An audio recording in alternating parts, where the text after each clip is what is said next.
Hello, we are back. I want to talk about why it's not just the price today. So, there are homes that are sitting on the market here in Oklahoma, and some are sitting for 2 months, 3 months, 6 months, a year. And we're going to talk a little bit about why. We'll dive into a little bit of market data because that's where we find the answers to our questions. And then I want to show you which homes are selling, why they're selling. We'll talk a little bit about that. So, welcome back. I have not been on a live stream in so long. And I kind of apologize, but I'm not really going to apologize. I was really tired. I You may have noticed if you watch my normal videos that I've been putting out a ton of videos. And that is by design.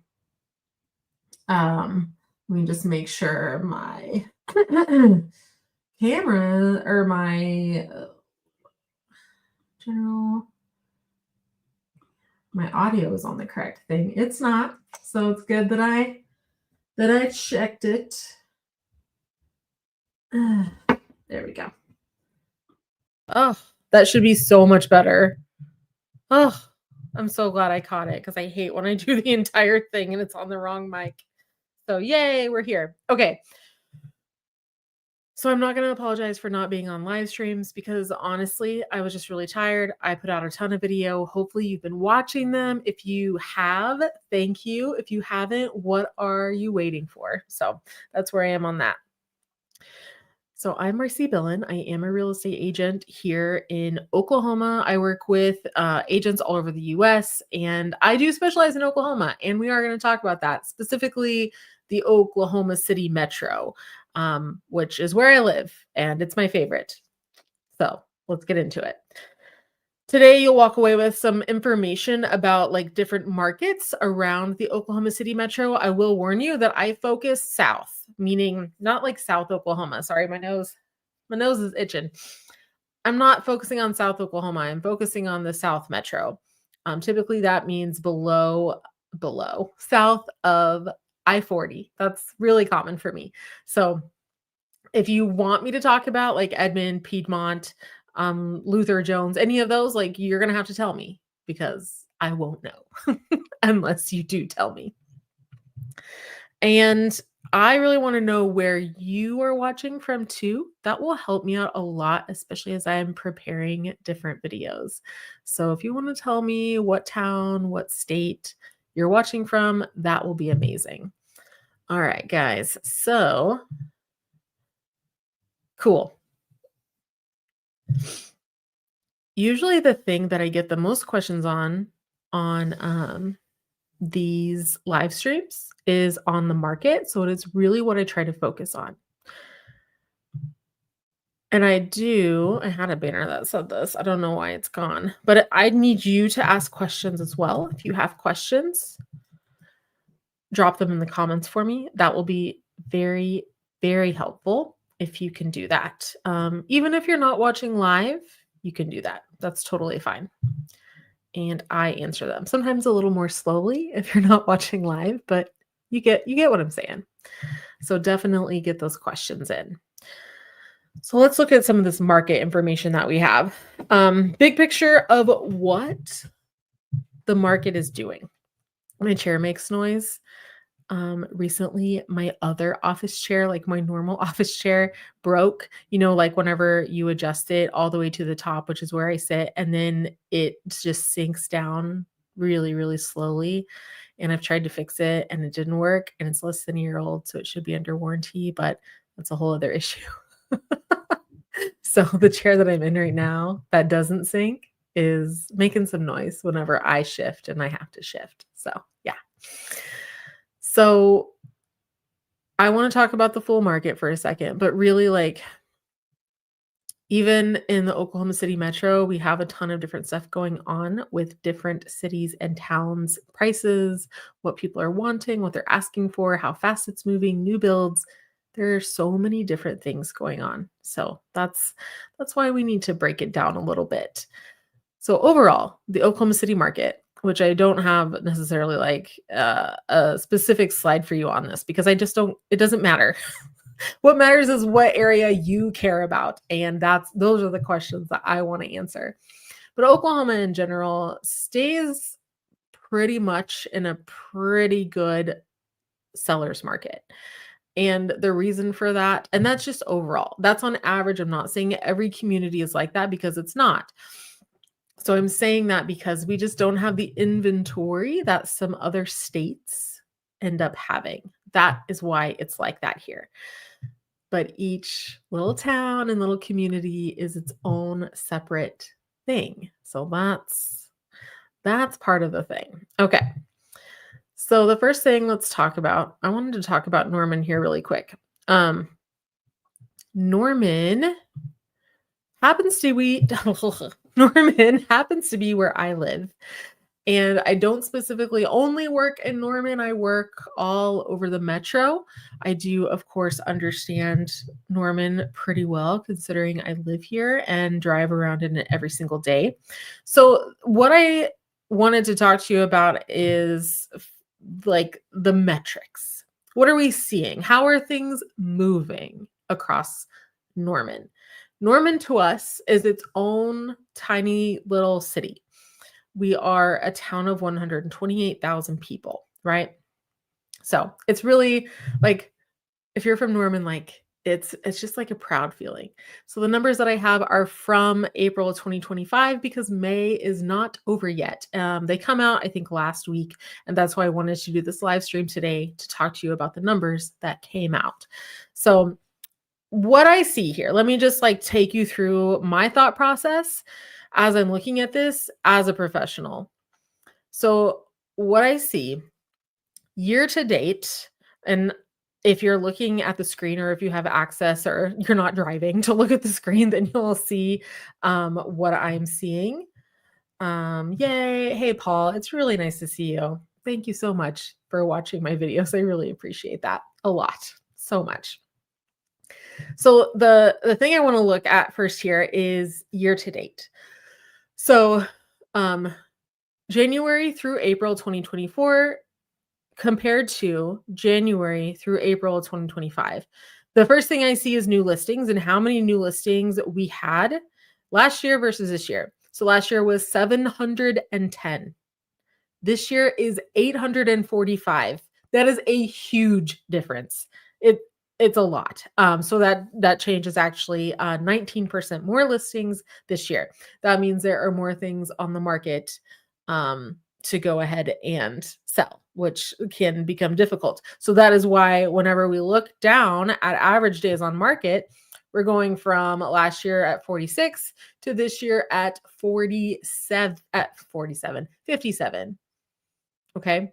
So a decent spike there from 46 days on market last year to 57 average days on market this year. Okay. So all of that tells me that we'll probably be having some price reductions as we go through this market. And the other thing on here that I really like to look at is the inventory of homes for sale. So what does that mean, inventory of homes for sale? Well, it means that sorry, I was going to explain month supply of inventory. So inventory of homes is just the amount of homes that's on the market, right? The amount of homes that are active, that are available, to go under contract. So last year, in April of 2024, that amount was 301. This year, in April of 2025, that amount is 478. We're talking about 178 homes different. Like that's a lot for our market. And that's what we'll see in the month supply as well. So that signals to me that there aren't as many buyers as there was. People are not as scared of selling right now as they were before, probably for various reasons. And then that we will, of course, see price reductions. Does that mean you're losing the value in your home? I get this question a lot. I get this I get people worried about this, and I get it. However, if you need to move, then like you need to move. There's not really much that you can do about value if you know you need to move. But I will say this, and I this is how I explain this to buyers and how I explain this to sellers. In 2021 and 2022 in Oklahoma, you were gaining between like 12%, maybe up to 18% appreciation year over year. So, like, some homes appreciated 24% to 30% in 2 years. Guys, our normal appreciation rates in Oklahoma are like 6%. It depends on the area, but they can be quite a bit lower. So what I will tell you is you are not losing that amount of appreciation at all. So that money is still there for you in your home. Hey, Elisa, it's nice to see you. I really like your new profile picture. That's awesome. I'm glad I can. Yeah, that's cool. Nice to see you on. Okay, so I think we talked about Norman probably quite enough. If you need more information about Norman, please let me know. So the other cities that I wanted to talk through, and usually the ones that I get the most questions about are the ones I'm going to head to next. So if you have questions about other ones, you have to tell me so that I can pull those up as well.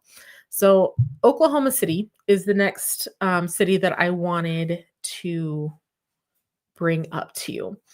So Oklahoma City, if you know, then you know by driving across it, but it is I think it's the fourth now largest city in the US by land area. That means it's like it's stretched all over the place. There are some areas of Oklahoma City where people live on an acre. They may even live on quite a bit more property than that. They may not have city water. They probably won't. If you don't have city water, you usually don't have city septic or like public septic systems. Like, it's a whole thing here in Oklahoma City. And I had that idea today of doing a video about Oklahoma City and why it is the best and largest small town in the US. So I'm going to make that video and it's going to be awesome. I do love Oklahoma City. I did grow up near Tulsa, and Tulsa's fine. I don't feel like Tulsa is a small city, or I mean, a small town, where I feel like Oklahoma City really is a small town. And I'll talk about why I believe that is true in my video. So make sure you don't miss it. Yes, you are welcome, Elisa. Okay.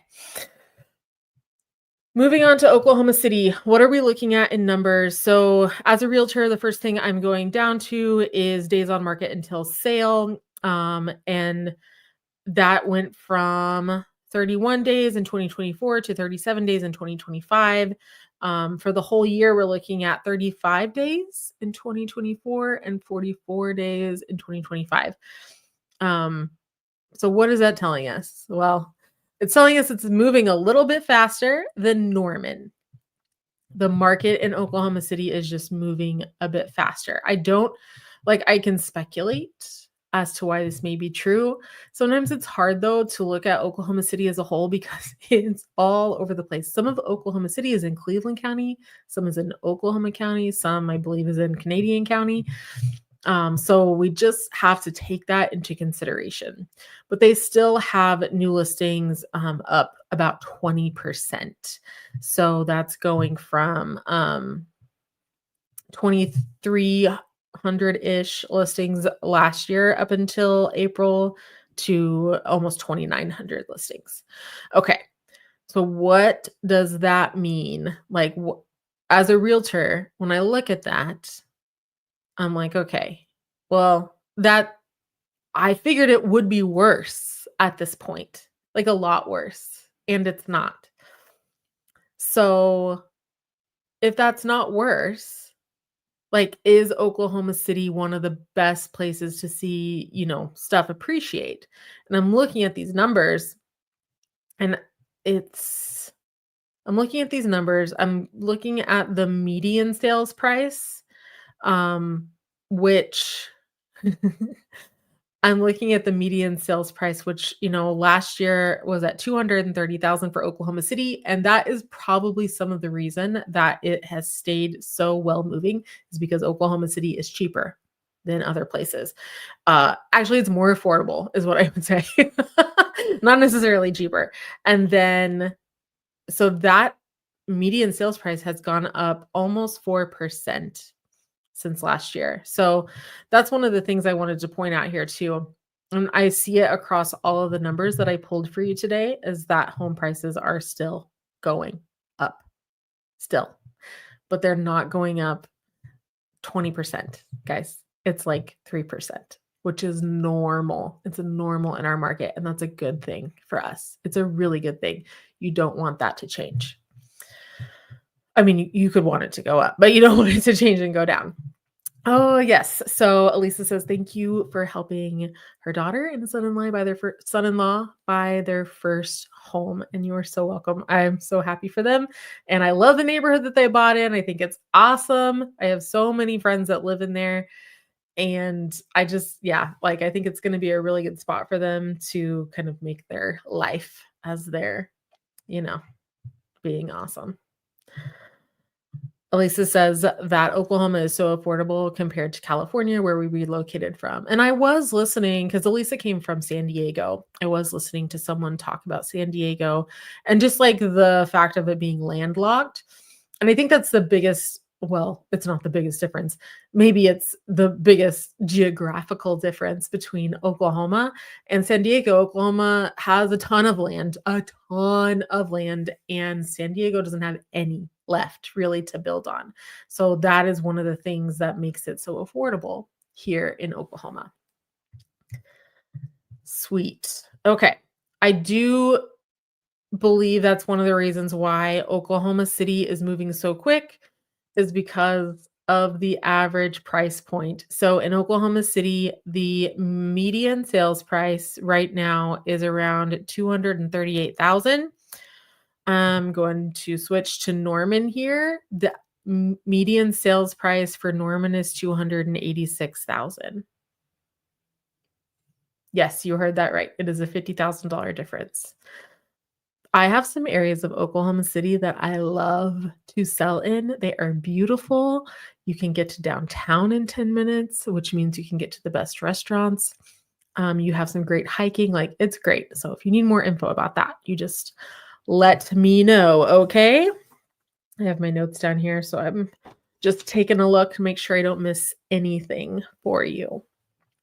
So that's Oklahoma City. Compared it to Norman a little bit. In between Oklahoma City and Norman on the map, you will see this little town called Moore. It is famous for tornadoes, but really like, oh, I think I have something over here. How weird. It's famous for tornadoes, and I was like, is there anything else it's famous for? It's a great little town. It really is. And it has really great access to OKC. So looking at this, looking at the new listings and more versus the new listings last year. So their listings have only gone up about 4%, which, oh yeah, Toby Keith, Elisa's right. More famous for Toby Keith. I forget about him, which is sad. I should not. I know like every one of his songs by heart. So I'm looking at these numbers and thinking like, okay, so their listings haven't gone up very much at all. Norman's listings have gone up 20%, meaning 20% more have come on the market, and Moore's is only 4%. That's insane. But their inventory of homes for sale has gone up 44% since last year in the same month. So we can look, yeah. So Oklahoma City is about the same at 50%. Norman is even more, which I can definitely feel that at 60%. Okay, so for more, it's an area I'm still selling a lot of homes and more, and I do think that it's because it's affordable. I think that it's because of its location, but also keep in mind that my numbers for more can often be a bit skewed. And here is why.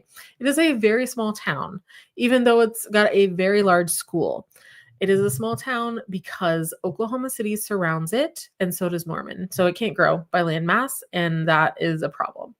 So I couldn't pull the numbers for you necessarily in the way that I wanted to for more public schools, which is usually what I do. But please know that the days on market are under 2 months or more, which is awesome in this market. Like there are other states that wish that they could be us right now. Okay. That is how this is going. Elisa says that since OU enter education, the SEC. Oh, yeah. We have much more appeal in Norman because of the SEC. There's so many growth and opportunities. We're definitely seeing that, seeing more businesses opening up. Like even today, I was driving down Lindsay, which if you've never been to Norman, then you don't know what I'm talking about. But Lindsay is like how you get to campus and especially to the dorms. So like as a freshman, you're like driving down Lindsay and you're like scared to death. I remember this specifically. And yeah, driving down Lindsay and there, it was just kind of like pitiful whenever I moved here in 2007, to be honest. Like it just wasn't good. It was not nice. And today I was driving and they like have torn down a bunch of the old stuff and they're like building new stuff. They also like made Lindsay into a boulevard. Well, I think it's a boulevard. It's my definition of boulevard, which is where like there's a center median inside, the road. And they made it weird. Like we have to do these strange U-turns and stuff. But I mean, it is, Norman has changed so much since I moved here in 2007. It is wild. But we are very excited because of all the changes and because of what OU is doing. And it's cool. It's cool to see. And I think there's going to be a lot more changes. And everyone has a different opinion about them. So that's always fun. Okay, guys. So I want to cover one more town, and that's Blanchard. And I will cover more if you want me to. Like not the town of Moore, but more towns. But you have to comment because I'm going to move on from the towns after this when I go over Blanchard, okay? Blanchard can be a bit tough to go over, and that's kind of because it's in two different counties. But Blanchard is wildly different than the information that I have already given you today, and that is why I wanted to talk about it. So here is what we're seeing. The first thing that jumps out at me, of course, is the sales price. Blanchard's median sales price is $330,000. That's a lot. And that's still less than Edmonds, but it's still a lot. But we also have to remember that these numbers get a bit skewed, right? Because Blanchard isn't very big. I think it's a town of 10,000 people at this point. So just keep that in mind, okay? But it is hard to find something closer to Oklahoma City's prices in Blanchard. For the month of April, the average sales price was actually $350,000. So quite a bit different than that $338,000. So that's interesting. One thing too that you need to know about Blanchard is there are a ton of new home builds, and they're not cheap. They're expensive, and that will drive this price up. It will also drive up the days on market. I'm surprised it hasn't driven it up more. We're right now at 64-ish days on market year to date for Blanchard. And part of that is probably the county splitting stuff. I will compare to Newcastle actually to see what we've got. The inventory of homes for sale has gone up from 88 homes for sale in April of 2024 to 157 homes for sale. It's a lot of difference. It is a 78% increase. 78%. So why do people ask me about Blanchard so much? Here's the thing. It's an easy drive from Oklahoma City, or not from Oklahoma City, from Norman. You can drive to Oklahoma City, but Norman is closer to Blanchard. It's a really nice little town. People really like it. It is cute. It has like everyone is friendly. Like I always get the feeling that I'm welcome, even though I'm not from there whenever I go there. And you don't get that in every single Oklahoma town. Okay. They love I think it's their baseball team that they love so much. And other sports too, but they're just a very like supportive community. Are those new builds in Blanchard? Elise is asking, are those new builds in Blanchard that jumped the numbers up? It's a mixture of things for sure. There are still a lot of new builds on the market, and there are still a lot of resales. So I do believe it's pretty evenly split on Blanchard. Where I believe it's not evenly split is in the town of Newcastle. And these numbers are even worse to me. And that's probably because I had a listing and it was difficult. And I really wanted it to sell. But this is where I am seeing the biggest issue with the new builds, Elisa. Like this is what I'm seeing. So new listings in Newcastle. If you don't know, Blanchard is south of Newcastle, and then Blanchard is southwest of Norman. So Newcastle is like pretty much directly west of Moore. Okay. So the first thing that jumps out at me whenever I look at my score sheet for Newcastle is the days on market until sale. So the days on market is 34 days in April of 2024. So that's average days on market. Okay. In April of 2025, it is 78. It is more than double. Is that right? Yeah. It's about double. It's 129% increase. So from 34 days on market to 78 days on market in Newcastle. We are seeing what I call production builders put up a lot of homes, and that is what is going on. And it is wild. And the thing is that people that are selling normal resale houses, like a normal house, like they can't compete with a builder because a builder can throw in things that a normal person cannot.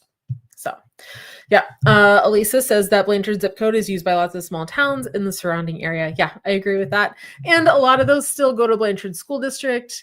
And I know not everyone has kids, but like at the same time, that's one thing that keeps the home values very steady and even. So it's something that I take into consideration, definitely. Cool. I hope that was helpful. It was helpful for me to look at all this stuff because I do it all the time. And it's just fascinating to see all the different micro markets and the things that are going on. So next thing I have for us is looking at buyer turnoffs and neighborhoods. We kind of already covered this. Inventory rising across the metro from 40% to 90%, actually more than 90% in Newcastle, and days on market increasing, but not increasing as much as you would think. Prices are mostly holding steady, but that does not take into consideration concessions. I have been getting some pretty good concessions for my buyers. Not everyone. It depends on the neighborhood. It depends on how long it's been on the market. Excuse me. It knows it just. But you can get some pretty good concessions. You can't be super picky, but you can do it, right?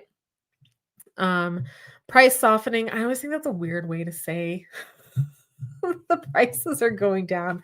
Choctaw, Newcastle. We didn't cover Choctaw, but I totally can if you need me to.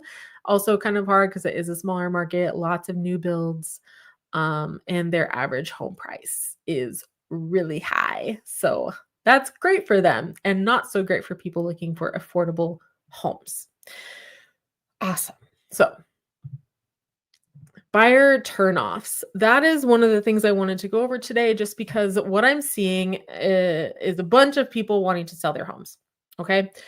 And it's the people that I would expect. I don't know if you expect it, but the people who are selling, of course, are the people who have to sell, the people who need to typically get more room or like upsize Downsizing kind of like it can be worth it right now, but like a lot of people have a sub 4 interest rate or maybe even sub 3. Like I know people with 2.75% interest rates or 2.5% interest rates. Yeah. Yeah.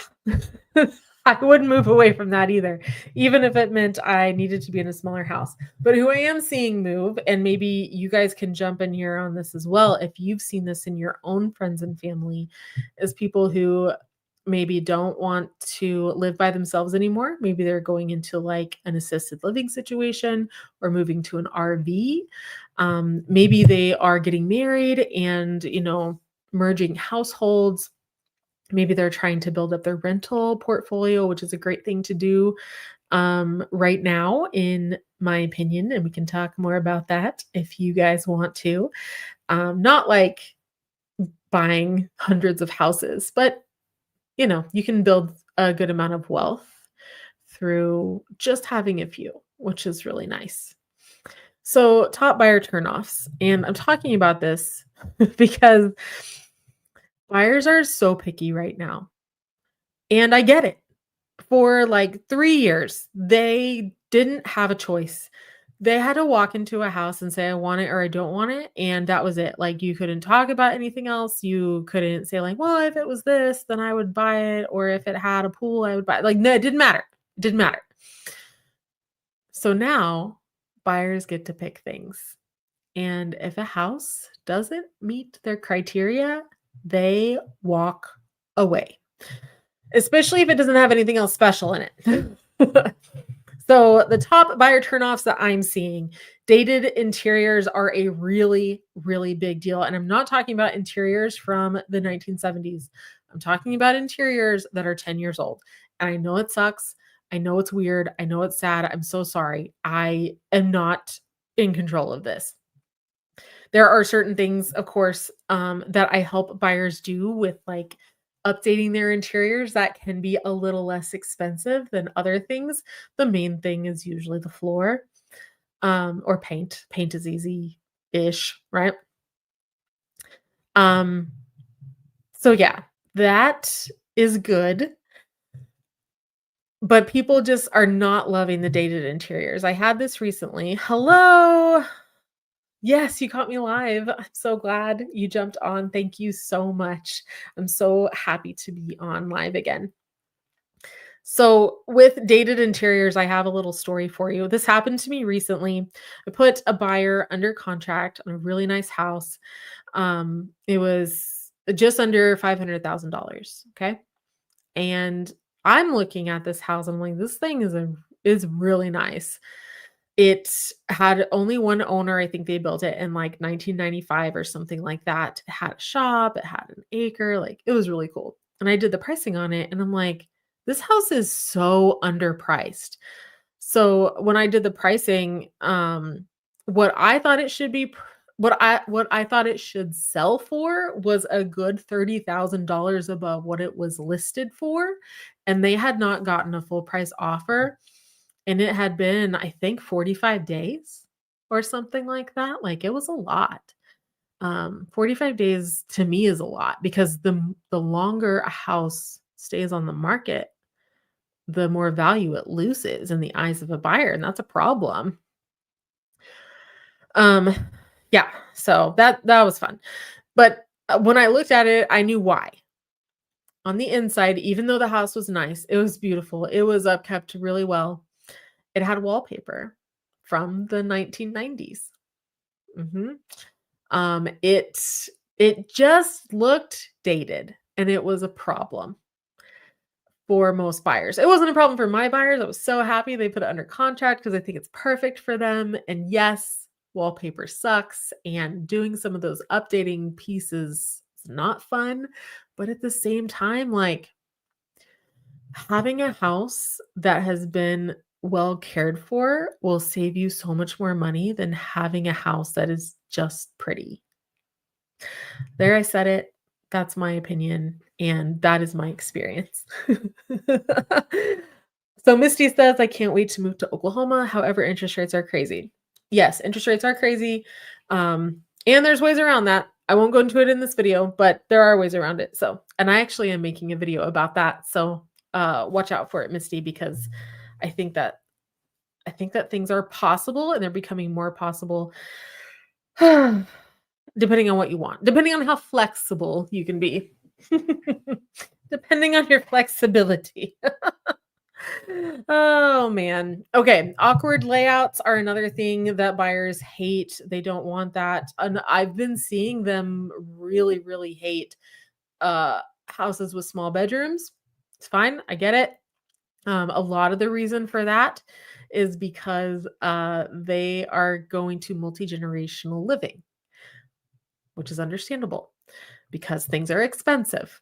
So that's another reason for that. Overpricing.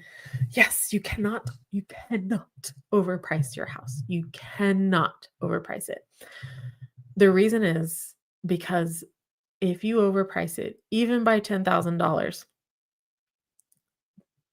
people won't even see the house because they're looking at something very specific. They're looking for the most value that they can get, and they won't even see it. It won't even come up in their search. They won't even go look at it. And it's because they think a lot of people think the price is the price. They don't want to negotiate. They don't want to hurt your feelings. That's not everyone, but it's a lot of people. Um, because you don't know. Like I, as a real estate agent, call the listing agent and say, hey, like, how married to this price are we? You've had it priced like this for a month. Are they set on this price? Why are they moving? Blah, blah, blah. All this stuff. It's like really important to people. Misty, she says that large living rooms are hard to find. Depending on the size of the house, 100% they can be hard to find. I will say that in newer houses, it's pretty typical to find a large living room, but in older houses for sure, it's not as typical. So it's like what you're looking for, I guess, in that situation. Um, Poor curb appeal. If a house doesn't look cute, people aren't gonna look at it. I'm sorry. You have to make it look cute. That's just the way it is. You have to make your house look cute. But also, um, it if you can see the deterred if you can see the deferred maintenance from the road, it's not gonna fly. Like, your house is not gonna sell. You have to do those things. Buyers are not stupid. They know when things cost money.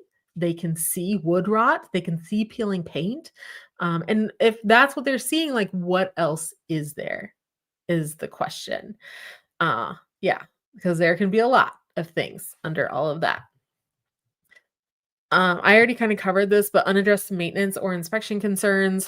This is really important to buyers right now. And I'm seeing this, oh man, I have seen some really terrible flip homes. I am not a fan of flip homes, depending on who did it, because usually what happens is like they don't even do a home inspection, and then like they don't even care about all of those maintenance items that have almost assuredly been deferred on the house.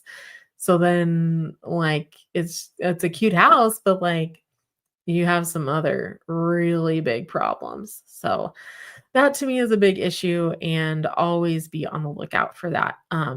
If I'm working with you, you will hear me say it to you because I will tell you. And I can tell you what to look for. Sweet. Okay. I'm sorry I'm saying so much. I think I'm just out of practice for being live, maybe. Could be it. Okay. Hot neighborhoods. This is hard in Oklahoma. Like, our neighborhoods aren't that big, but definitely it is easy to see which areas and why homes are selling. So that's what I wanted to show you or talk to you about. If you can't see, then I totally understand. Let's see. I'm going to present this. I want to go to share screen. I'm just talking to myself. No big deal. You know, they say that only children do that, and I do it.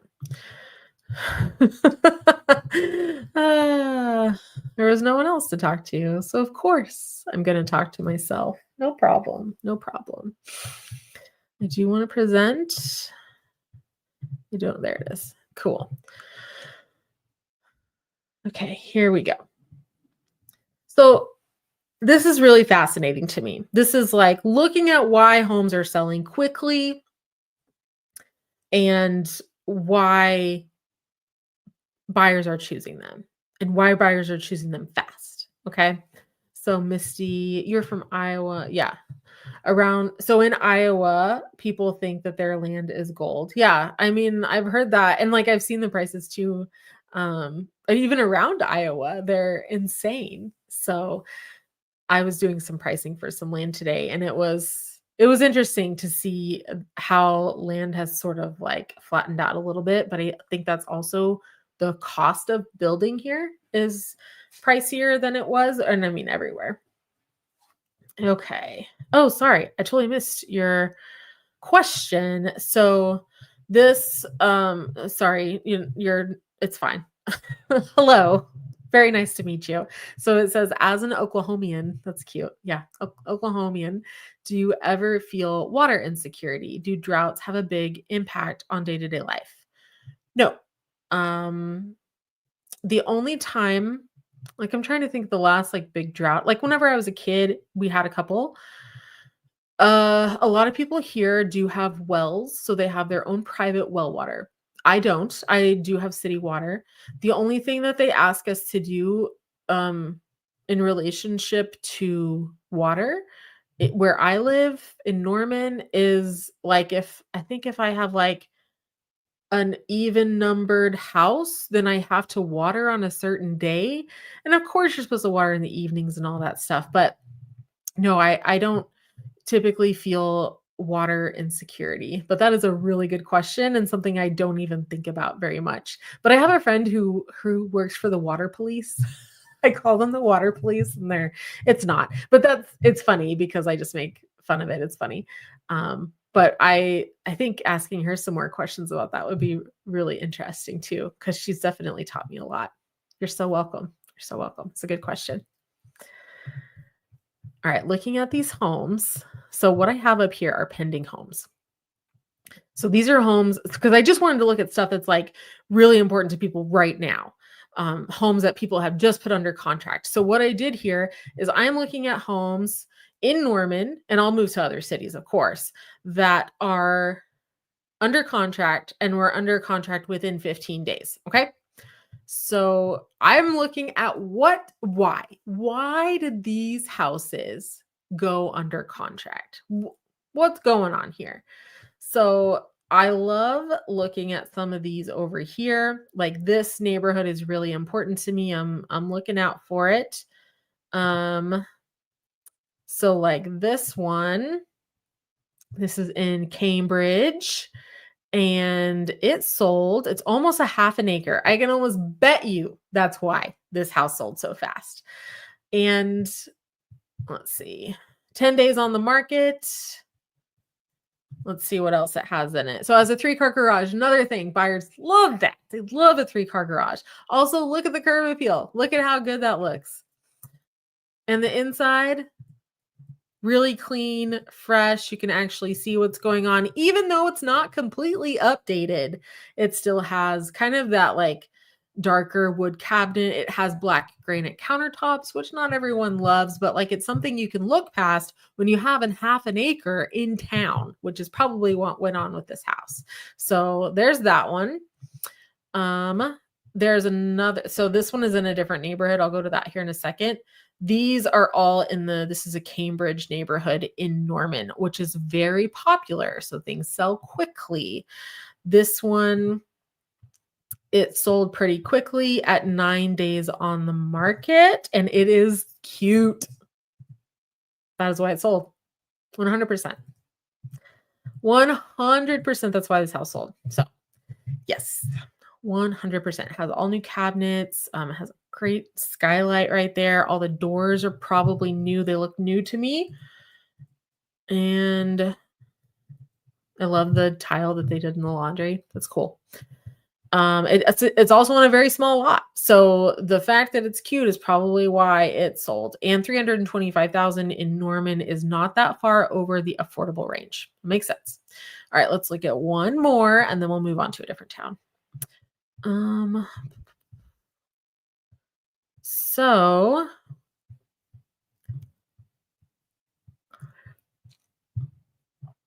let's look. This is like closer to my neighborhood. So this is in Trailwoods. I live close to here. And it sold in 4 days. I've seen her signs. Yeah, it's good job. Good job. So let's look at why this sold. So the front's cute, but it's like not, I mean, it's not amazing. It's on a corner or a curve. I would call it a curve. The house is on a curve. It looks like they've really taken care of the backyard.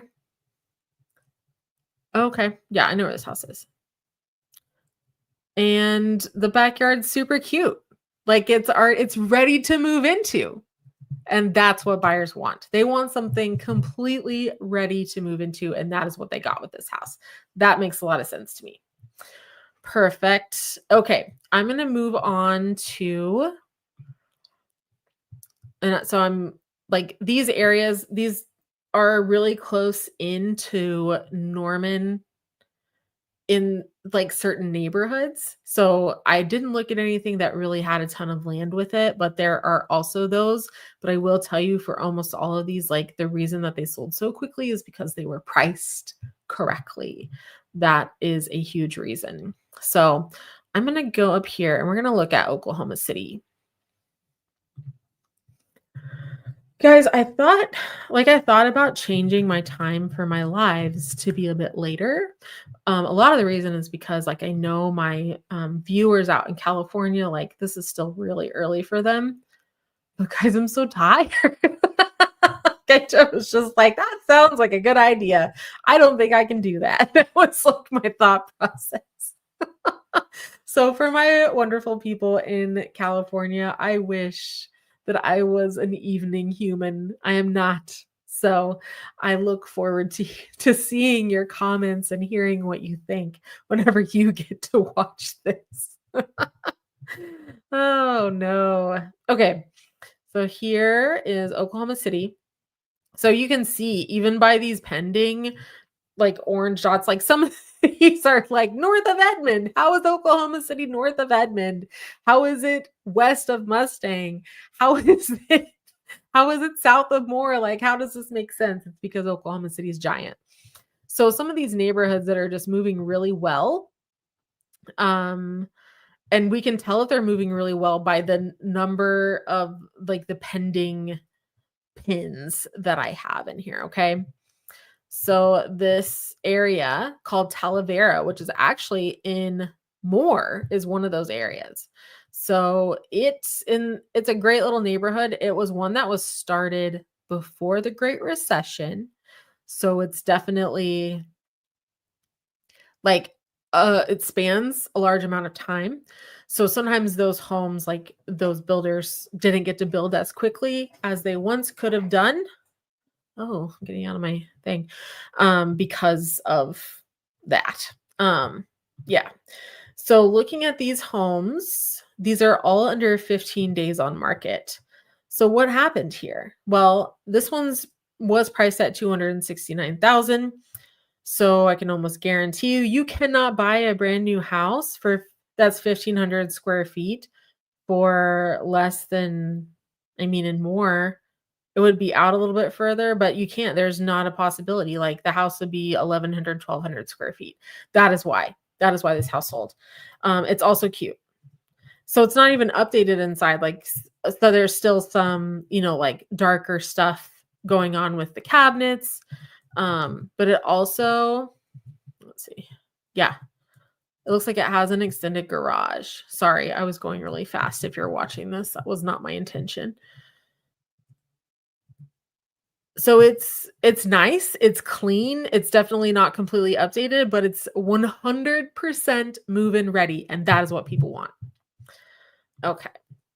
So another one in Talavera, this one was at 280. This one has a 3-car garage, automatically white sold, 100%.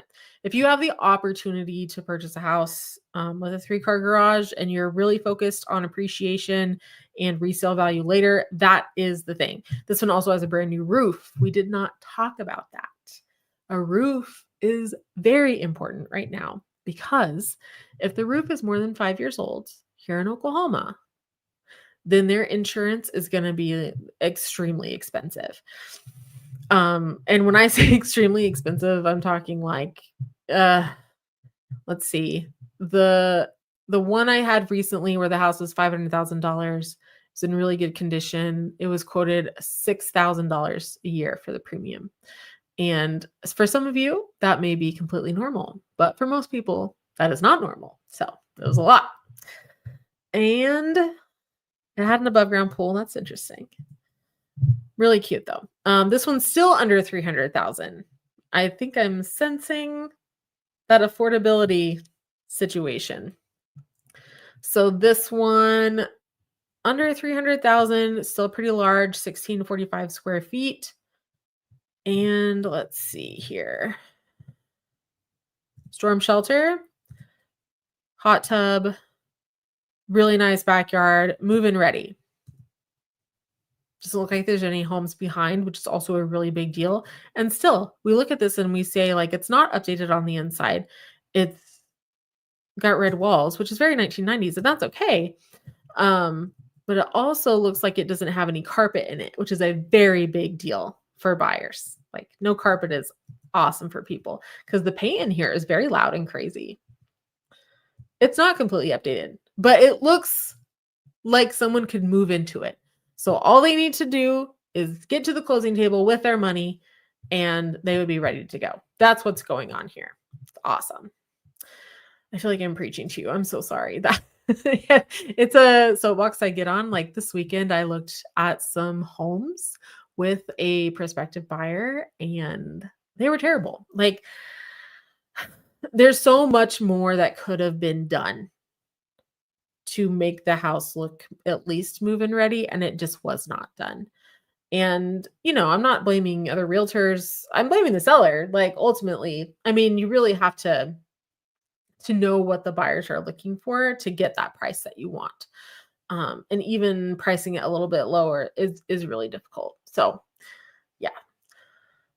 All right, let me see. I think my buyers have options in this market. But they didn't have options before. And so they are using their time and they're using options to get the best possible deal. And I am so happy for buyers that you get to do that. And I need sellers to realize that that is what's happening. It's really important that you understand that. I don't know if I mentioned before, but I have a newsletter and I would love for you to be on that. You will find the link to get my newsletter in the description. I really appreciate you guys watching, and I will see you next time.